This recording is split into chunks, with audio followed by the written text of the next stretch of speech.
Alors, bonsoir et bienvenue. Je vais vous dire quelque chose, vous m'avez manqué la semaine passée, même si j'étais très contente d'être en vacances. C'était trop sympa, Baruch Hashem. Mais je suis très heureuse de vous retrouver et je vois que Baruch Hashem, on est tous très heureuse de se retrouver. On papote. Ça fait plus d'une heure que le cours devait commencer, donc Baruch Hashem. C'est parce qu'on se sent bien dans la maison à Limi, qui nous ouvre ses portes ce soir, que Akadosh Baruch Hu remplisse votre maison toujours de la lumière de la Torah, que vous puissiez avoir beaucoup de nachat de vos enfants, en bonne santé, Bezrat Hashem, et réaliser voilà, toutes les choses que vous souhaitez et on va dédier ce cours que j'ai nommé très bizarrement, surprenant, les deux visages de l'amour. Je me suis dit, oh là là, on dirait les feux de l'amour. Ma grand-mère était très contente. Oh, les feux de l'amour, on va pouvoir regarder ça à 14h30 tous les midis sur France 2. Je crois que toutes nos grand-mères regardaient. Ok, anyway, donc les deux visages de l'amour, vous allez comprendre pourquoi dans quelques minutes, ce n'est pas forcément évident au départ. En tout cas, je voudrais, donc avec Esther, on voudrait dédier ce cours pour la Refoua Shelema de Moshe Raphaël Ben Simcha. Amen. Je vais lui accorder une Refoua Shelema Bekarov Bezrat Hashem. Est-ce que tu me permets de citer d'autres personnes également? Ok, alors Philippe Chaim Ben Miriam, Jerry Yosef Ben Tita, Jonathan Ben Esther, Taya Yaakov Ben Shira, Laetitia Hanadina Bat Kamuna, qui s'est fait opérer aujourd'hui. D'ailleurs, si vous connaissez des gens dans la région de Boca qui veulent aller faire du Bikur Cholim, n'hésitez pas à nous contacter parce qu'on a besoin de visites là-bas. Et Jacqueline Bataziza, Bezrat Hashem, des bonnes nouvelles. Eléinou Nishmat, les deux petites princesses, Shirel Esther Bat Keren et Sarah Bat Keren. Parce que Barmeshamot est une alia Théora. Alors, donc la dernière fois qu'on s'est quitté, il y a 2 semaines, comme on avait fait une petite avance sur image, on avait fait une petite avance, pardon. On avait fait une petite avance sur image, on avait fait Parashat Vaera et Bo. Eh bien, qu'est-ce qui s'était passé? Est-ce que quelqu'un se souvient? On était en plein milieu de la négociation entre Moshe Rabbeinu et Pharaon pour libérer qui? Les Hébreux d'Égypte. D'accord? Vous vous souvenez, donc la dernière fois, il y a 2 semaines, on parlait des 10 makot, les 10 plaies que l'on lit pendant les soirs du Seder de Pessah, qui, je vous rappelle, est bientôt commencer à préparer les balais. On attend. Avant ça, il y a on est tranquille. Et donc, à l'époque, on disait, ben voilà, ils sont en train d'essayer de convaincre Pharaon de laisser les Hébreux sortir, mais qu'est-ce qu'on disait? Hachem alourdissait le cœur, endurcissait le cœur de Pharaon, et Pharaon disait toujours, comme vous dites les enfants, no, no, no, I will not let them go. D'accord? C'est pas le bon rythme. Il ne voulait absolument pas laisser les Hébreux sortir d'Égypte. Mais finalement, la semaine passée, pendant la paracha de Bo, si vous avez suivi la paracha, même si on n'était pas ensemble le lundi soir, qu'est-ce qui s'est passé? La 10e Maca, la 10e plaie, Pharaon a dit allez-y là, c'est bon, vous m'avez vraiment usé, je n'en peux plus, partez, sortez d'Égypte. Et donc, 1/5 des Bnei Israël sont sortis d'Égypte. Les autres n'ont pas eu cette chance. Pourquoi? Parce qu'ils n'ont pas pris la décision de sortir d'Égypte. Ils n'ont pas cru que oui, ils pouvaient être des hommes libres. D'accord? Alors, j'aimerais que vous imaginiez dans votre tête, et après que vous me racontiez, d'accord, dans quel état étaient ces Juifs, d'accord, ces Hébreux, pardon, ils n'étaient pas encore Juifs, ces Hébreux qui sortaient d'Égypte. Imaginez-les comme ça. Est-ce que vous arrivez à avoir cette image en tête? Là, on est combien? On est quoi? Une vingtaine, trentaine? Une trentaine? Ok, on est une trentaine de femmes. Imaginez, pas 1, pas 2, pas 3, pas 4, pas 5.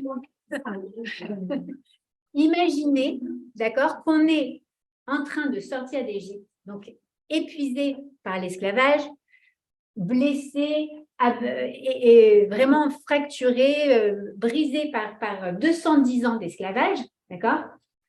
Et là, on a enfin la possibilité de partir. Bien sûr, on n'oublie pas nos tambourins, nous les femmes, d'accord, comme vous savez, ok? Et qu'est-ce qu'on fait? On sort d'Égypte. Maintenant, on est en route pour aller vers notre liberté, D'accord? On suit Moshe Rabbeinu. Imaginez-vous qu'il y a 600 000 hommes. On évalue à 2 à 3 millions. La Torah nous dit à peu près 2 à 3 millions de femmes, hommes et enfants, tout inclus. 2 à 3 millions de personnes qui sortent ensemble comme ça d'esclavage d'Égypte et qui se meuvent ensemble, et non seulement eux, mais avec toutes leurs possessions, avec tous leurs animaux, leurs animaux et les richesses qu'ils ont pu avoir pendant les 10 plaies d'Égypte, pendant la plaie de l'obscurité, ils ont récupéré pas mal de richesses. Donc, ils partent comme ça, tous ensemble. Maintenant, vous imaginez, ça doit être incroyable comme sensation. Cette idée de se dire, on va être enfin libre. Ils n'imaginaient même pas ce que ça veut dire être libre, parce qu'on a dit que ça fait 210 ans, donc plus de 10 générations de personnes qui étaient esclaves, qui n'avaient même pas idée de ce que ça pouvait être la liberté. Penser par soi-même, réfléchir par soi-même, se préoccuper de ce que je vais manger, parce que l'esclavage, c'était aussi, bien sûr, c'était une privation de liberté, mais c'était un manque de responsabilité derrière aussi. D'accord? Là, il fallait commencer à se prendre en main, à penser à soi, à penser à l'autre, etc. D'accord? Raffiner ses traits de caractère, parce que en tant qu'esclave, on a été en survie pendant tellement de temps. On n'a pas pensé à l'autre. Et là, d'un seul coup, toutes ces choses viennent en tête de tous ceux qui sont en train de sortir et en même temps, cette émulation, ce bruit. Imaginez 2 millions de personnes, le bruit, l'épuisement et de se voir en même temps aller, avoir cette force pour aller vers notre liberté. L'excitation et la fatigue. Et là, on avance, on avance, on avance et on se dit, Hachem, ça y est, on est libre enfin, merci mon Dieu. Sauf qu'on arrive devant quoi? Une montagne d'un côté, une montagne de l'autre et la mer devant soi. Et au moment où on se retrouve pris au piège, 2 millions à 3 millions de personnes pris au piège, imaginez-les entassés les uns contre les autres dans un cul-de-sac, entre guillemets, avec la mer au bout et les montagnes sur le côté, d'accord? Qu'est-ce qu'ils font? Qu'est-ce qu'ils peuvent se dire selon vous? Comment est-ce que vous vous sentiriez à ce moment-là? En échec. En échec, coincé. Quoi d'autre? Énervé. Énervé. Angoissé. Angoissé. Frustré. Déçu. Trahi. Mais moi, j'y ai cru qu'on allait être sauvé. Parce que non seulement ils se retrouvent en cul-de-sac, mais en plus, vous savez, quel bruit vient s'ajouter au bruit des 2 millions de personnes? Les animaux. Je veux bien que c'est vrai. Ah, ok. Les montagnes de chevaux. De qui? Des Égyptiens. Parce que Pharaon, son cœur s'est encore endurci, il a encore changé d'avis. Je ne vais pas les laisser s'échapper comme ça, ces sales Hébreux. Je vais aller les récupérer, je vais tous les tuer. Et donc, ils arrivent avec toute l'armée monstrueusement forte et puissante de Pharaon. Et là, ils se retrouvent avec ce sentiment de trahison, de stress, de déception, d'angoisse, de perte, de repère. Qu'est-ce que je vais faire là-bas? Qu'est-ce qui va se passer? Et donc, on a ces 2 millions de personnes qui se trouvent coincées donc entre ces montagnes et ils se retrouvent face à cette mer. Alors, bon, grimper sur les montagnes, c'est pas trop notre fort. Nager, on est censé savoir nager, sauf que quand on était esclave pendant 200 ans, on ne sait pas nager. Alors, qu'est-ce qu'on fait? Nous, qui avons du recul, puisque ça fait un certain nombre d'années qu'on répète chaque Pessah ce qui s'est passé, on sait que qu'est-ce qui va se passer au final? La mer va s'ouvrir. Mais eux, ils ne savent pas encore la fin du film, d'accord? Ils ne savent pas qu'il y a, comment il s'appelle, Lessivé de Lune, non? Comment il s'appelle? Lessivé de Lune. Il va faire ouvrir la mer. Donc, qu'est-ce qui se passe? Eux, ils ne peuvent pas imaginer ça. Pourquoi? Parce que, est-ce que c'est naturel que la mer s'ouvre? Non, ce n'est pas naturel. C'est un miracle. La mer, elle s'étend, elle s'épand, mais à aucun moment, elle n'a dans sa nature de pouvoir se limiter se discipliner pour pouvoir laisser de l'espace à un peuple, et on parle de 2 millions à 3 millions de personnes, qui passent à pied sec à travers elle et arrivent de l'autre côté de la rive, pour ensuite venir engloutir toute l'armée de Pharaon. C'est pas logique, d'accord? Donc, eux, ils ne sont pas au courant de ça. Pourtant, est-ce qu'on aurait pu savoir que la mer, elle allait s'ouvrir? D'accord? Eh bien oui, on aurait pu. On aurait pu, pourquoi? Puisque ce n'est pas sa nature à la mer. Eh bien parce que, à la création de la mer, eh bien, il y a eu quelque chose d'incroyable. Donc, on va remonter à la création du monde. Okay. Dans le Midrash, il y a un Midrash, Bereshit Rabbah et sur Shemot également, et même dans le Zohar d'ailleurs, on nous explique que lorsque la mer a été créée au tout début de la création, eh bien Hachem lui a mis une condition à sa création. Hachem a dit, si tu veux exister, mer, donc on va imaginer que Hachem parle à la mer, qui n'existe pas encore, mais au potentiel de mer, et il dit, si tu veux être créé, alors je vais te créer, mais à une condition. Ta nature à toi, c'est de s'épandre, d'accord? Eh bien, une fois dans ta vie, je vais te demander de t'ouvrir, de te contraindre, de te restreindre, de te discipliner, de changer ta nature pour ouvrir tes eaux et sauver la vie de mon peuple. Alors, elle dit, écoute, changer ma nature. Alors, elle réfléchit, la mère. Est-ce que vous seriez capable de changer votre nature? Est-ce que c'est facile de changer sa nature? Si vous êtes Hachem, tu me demandes. Ok. Si vous êtes quelqu'un d'autre. Pourquoi? Si c'est Hachem qui te demande, tu le fais. Parce que Hachem, il me parle même une seconde. C'est pas quelqu'un qui est venu me demander. Mais Hachem, il te crée avec une nature. Même si quelqu'un d'autre qui est important pour moi, pour me demander ça, peut-être j'aurais fait des efforts aussi. Ok, si c'est quelqu'un d'important pour toi, c'est intéressant. Oui. Ok. Mais si c'est Hachem, il n'y a pas un valeur de question. Exactement. Pourquoi? Parce que Parce que Hachem, pour moi, c'est tout. Parce que pour Hachem, pour toi, c'est tout. Parce que tu aimes Hachem. D'accord? Ok. Jamais. Alors. On est tous connectés à Hachem. Exactement. De façon unique. Même si on... Mais pourtant, Hachem, il te demande tous les jours de changer ta nature, puisqu'il te demande tous les jours qu'on se raffine. Et malgré tout, c'est pas facile. Tu es d'accord? Quelqu'un de colérique. Est-ce que c'est facile pour quelqu'un de colérique de voir quelqu'un lui piquer, lui faire une queue de poisson et lui piquer sa place et de ne pas faire comme ça? Non. Ok. Est-ce que quelqu'un d'anxieux, tu vas voir quelqu'un d'anxieux et tu lui dis, mais ça va, tu sais, sois tranquille alors, qu'est-ce qui va se passer au pire? Ben non, c'est pas facile. Et pourtant, c'est à Kadosh Baruch Hu, il te dit, aie confiance en moi, n'aie pas peur. Raffine tes midotes. Mais toi, il t'a créé, chacun d'entre nous, il nous a créé avec une nature. Aller à l'encontre de cette nature, c'est super difficile. C'est vraiment pas facile, d'accord?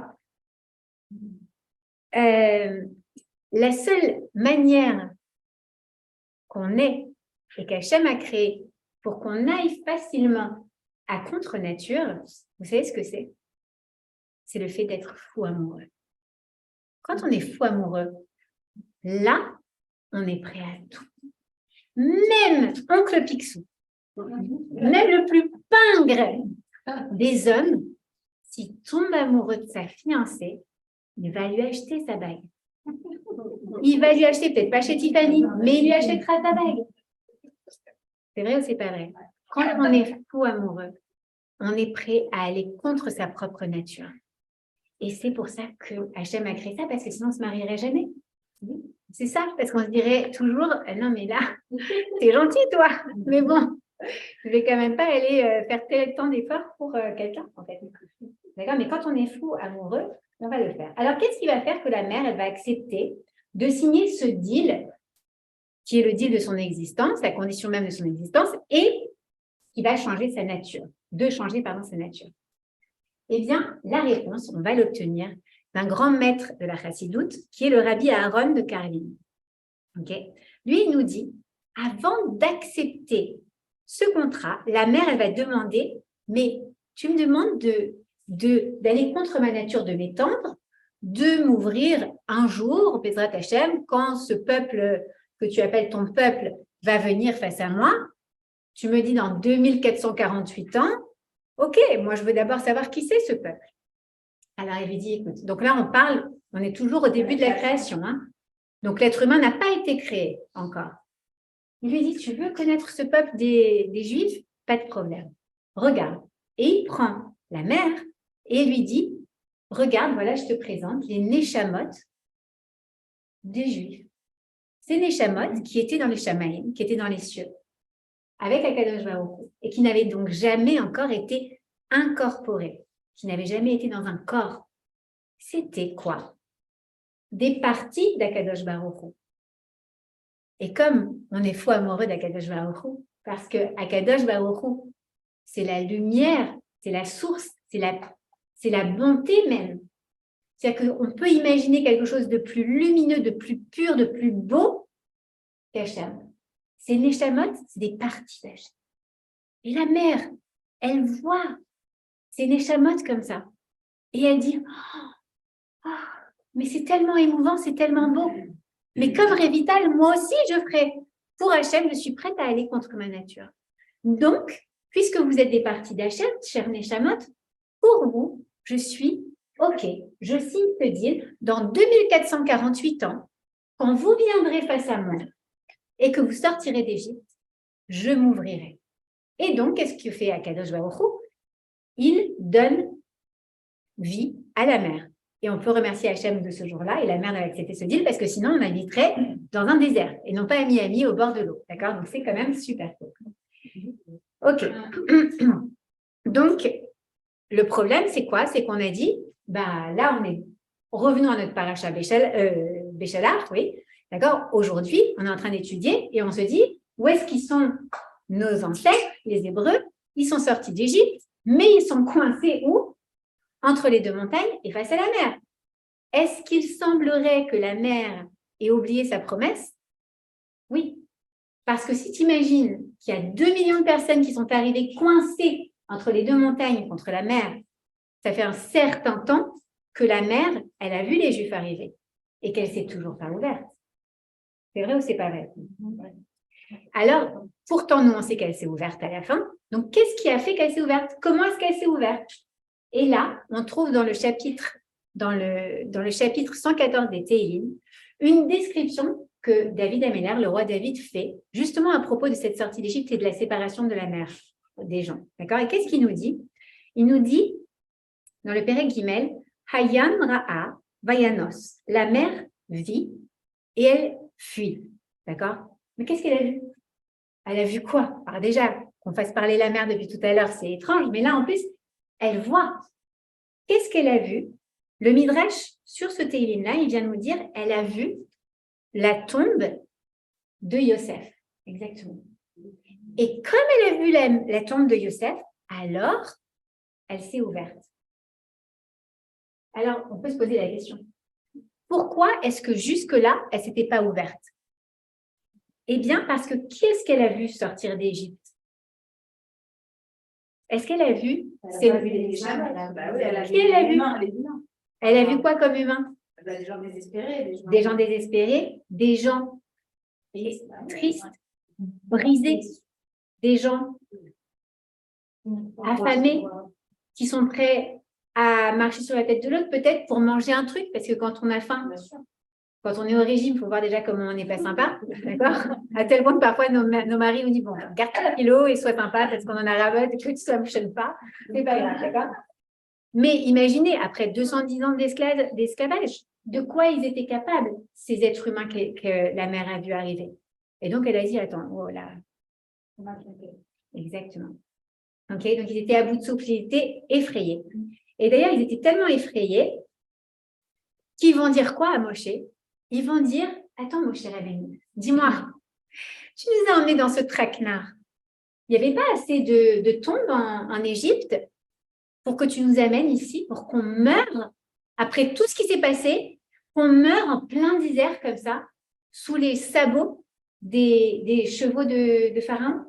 Franchement, il n'y avait pas assez, tu n'aurais pas pu nous laisser tranquilles. Et là, qu'est-ce qui se passe?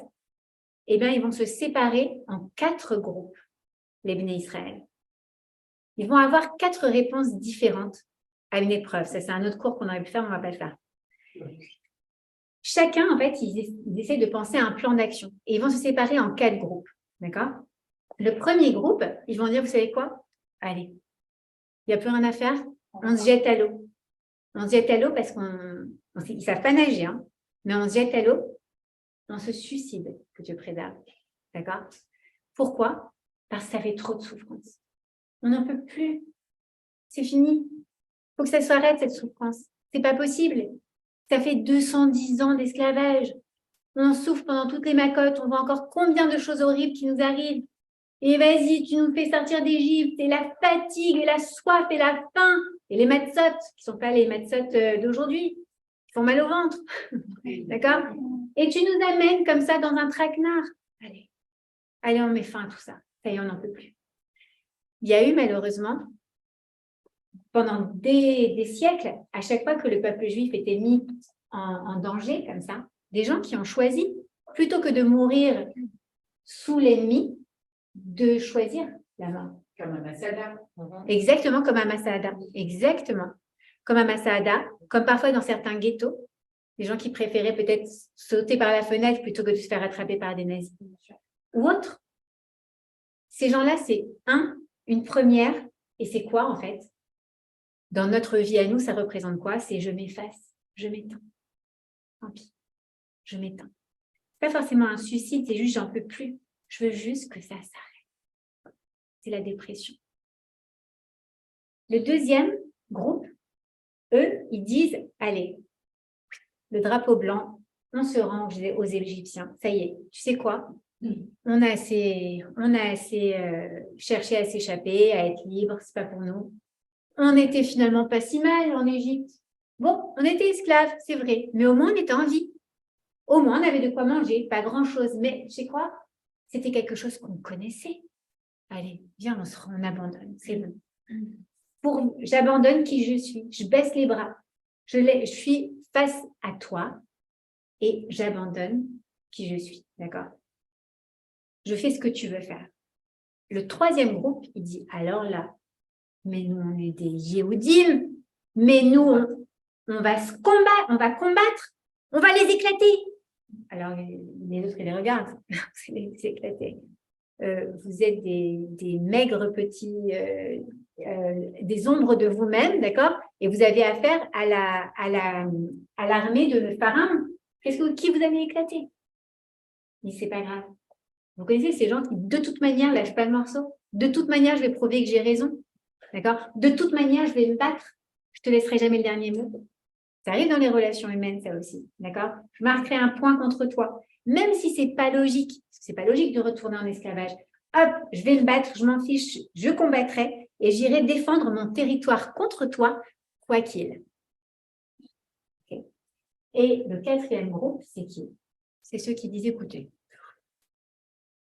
c'est Hachem qui a voulu qu'on sorte. Nous, on ne peut rien faire dans cette situation. Allez, on prie. OK? On prie? Allez, on prie. Sauf que Moshe, il leur a dit, non, ce n'est pas le moment de prier. Et Akadosh Baruch Hu, il va dire à Moshe, dis aux enfants d'Israël qu'il faut avancer. Avancer. Mais pour avancer, il faudrait que la mer, elle tienne sa promesse et qu'elle s'ouvre, qu'elle change sa nature. Or, la mère, elle dit, mais pourquoi tu veux que je change ma nature? Pourquoi tu veux que je m'ouvre? Alors, imaginez la conversation. Les Hébreux, ils sont arrivés. Allez, hop, tu t'ouvres maintenant. Ça y est, t'as promis. Tu te souviens, il y a 2448 ans. C'est pour ça que tu existes. Ouvre-toi. Et la mère a dit, mais les Juifs, ils ne sont pas arrivés. Je ne vois pas de Juifs ici. Elle dit, comment ça, tu ne vois pas de Juifs? Tu ne vois pas tous ces gens-là qui sont là, les 2 millions de personnes? Tu es avec quoi? Et elle dit, ça, les Juifs? Ça? Ah non, excuse-moi. Moi, j'ai vu des Neshamot magnifiques, rayonnantes, pures, étincelantes, des parties divines, des parties d'Akadosh Baruch Hu. Mais regarde-moi cela. Comment ils se comportent et ce qu'ils font. la manière dont ils ont de s'envier les uns les autres, de se manquer de respect. C'est ça, les vraies valeurs juives. Et en fait, elle refuse jusqu'au moment où elle voit le tombeau de Yosef. Mais alors, qu'est-ce qu'il y avait de si spécial à propos de ce Yosef? Et c'est là que va venir une grande leçon. Yosef, il est décrit dans la Torah comme quelqu'un qui a reconnu ses frères, mais ses frères, eux, ne l'ont pas reconnu. Alors, pourquoi est-ce qu'il a reconnu ses frères et ses frères ne l'ont pas reconnu? Vous savez pourquoi? Parce qu'en fait, comment? Il a changé. Il avait une barbe. Parce que, en fait, d'extérieur, de façade, d'apparence, on n'aurait pas dit un Yehudi. On n'aurait pas dit un Ivri, on va dire. D'accord? On n'aurait pas dit un Hébreu. Pourquoi on n'aurait pas dit un Hébreu? Parce que d'apparence, comme ça, il avait l'air plutôt d'un diplomate égyptien. Même si pour elle, elle dit je suis tirée. C'est le plan Non, mais pas Moshe. On parle de Yosef. Yosef. Alors, Yosef, qui était devenu le vice-roi d'Égypte, d'accord? En fait, il avait tout, apparemment, même le langage, il avait tout d'un grand diplomate égyptien, beau gosse, bien bâti, tout ce qu'on veut, super égyptien, quoi. Même sa manière de parler, c'était un vrai Égyptien. Et donc, eux, ils n'ont pas su voir à l'intérieur qui était vraiment Yosef. Mais en réalité, sous ses apparences, toute la grandeur et la moralité de l'héritage d'Abraham, Yitzhak et Yaakov étaient présents dans Yosef. Et d'ailleurs, le point culminant où on voit ça, c'est le fameux moment où il va être testé chez son maître Potiphar, lorsque la femme de Potiphar, vous vous souvenez, on en a parlé il y a quelques semaines, voire presque quelques mois maintenant, d'accord? Lorsque la femme de Potiphar va essayer d'attirer Yosef, qui était tellement beau et qu'elle voulait absolument avoir, je parle peut-être trop fort, non? Qu'elle voulait absolument avoir pour lui, d'accord? Pour elle, pardon. Eh bien, elle va essayer de l'attirer, de le séduire, etc. Et lui, qu'est-ce qu'il va faire? Ben, lui aussi, il va fuir. Tout comme la mère, elle va fuir d'ailleurs. Et il va fuir, et ça va lui coûter 12 ans de prison.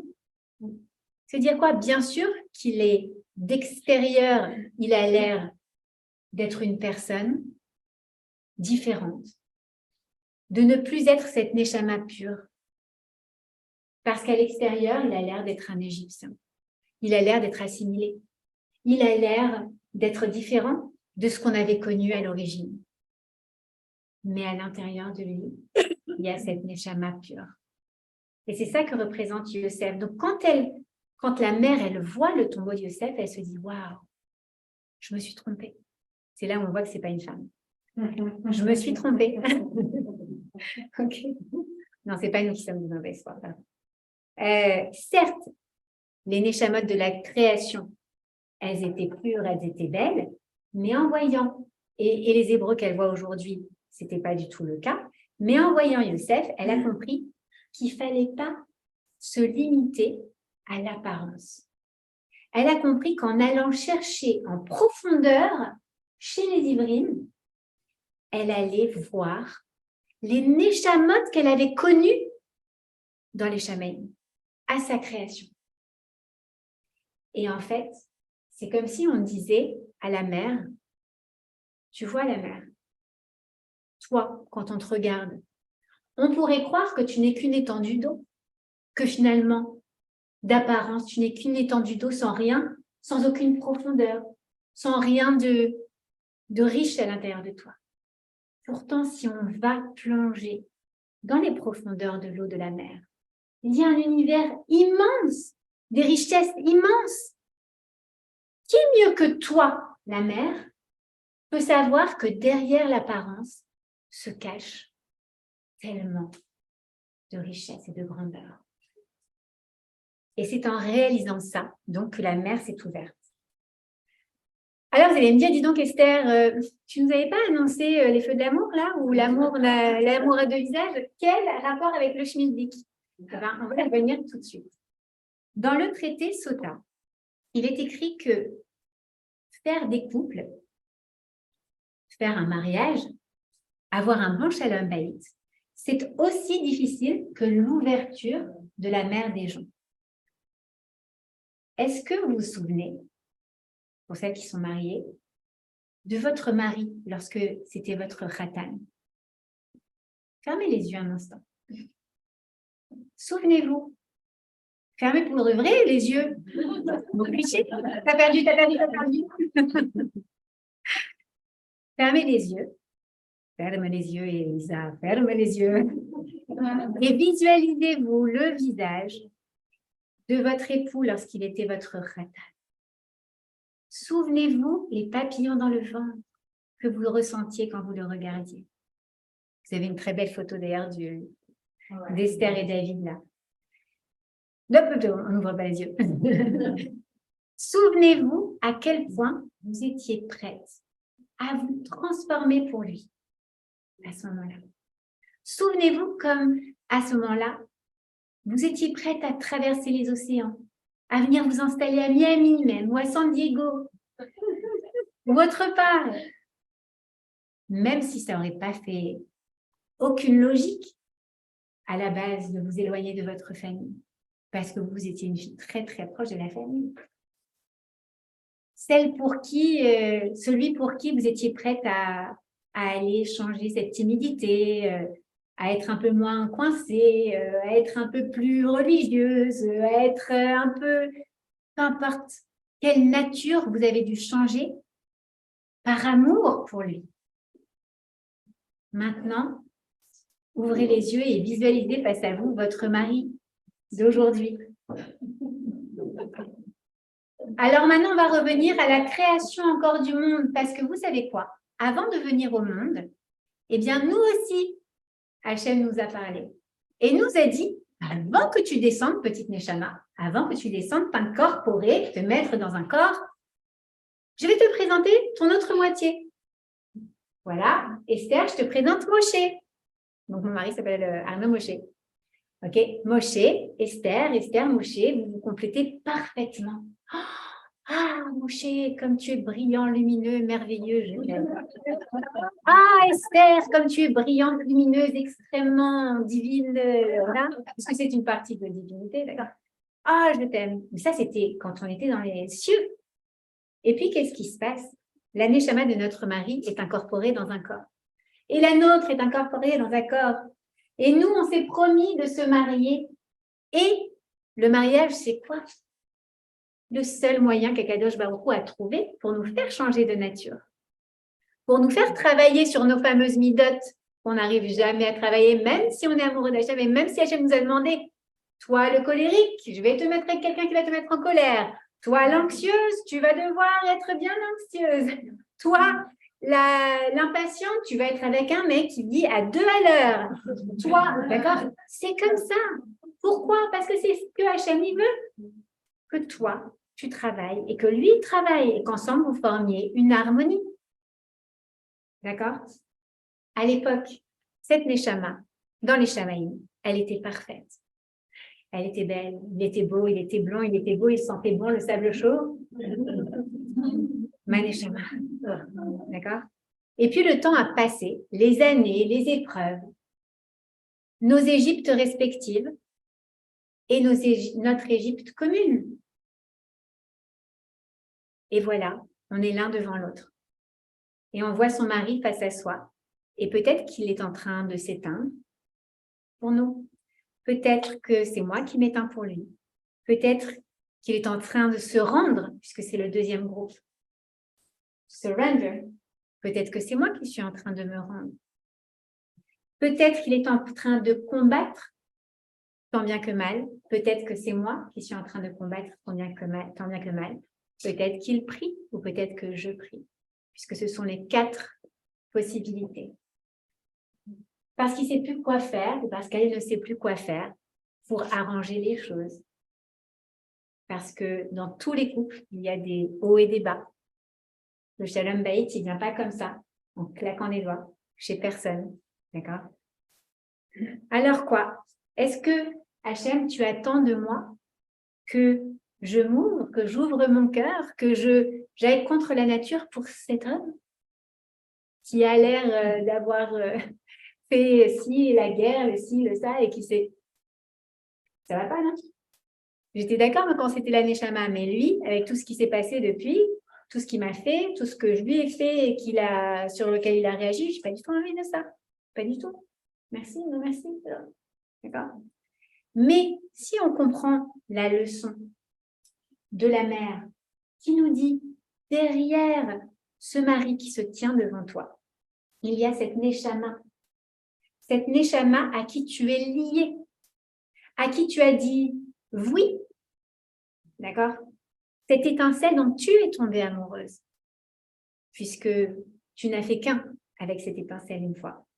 Alors c'est vrai que peut-être une partie de lui s'est éteinte, ou une partie de toi s'est éteinte. Peut-être qu'une autre partie de lui s'est résignée. Peut-être qu'une autre partie de toi s'est résignée.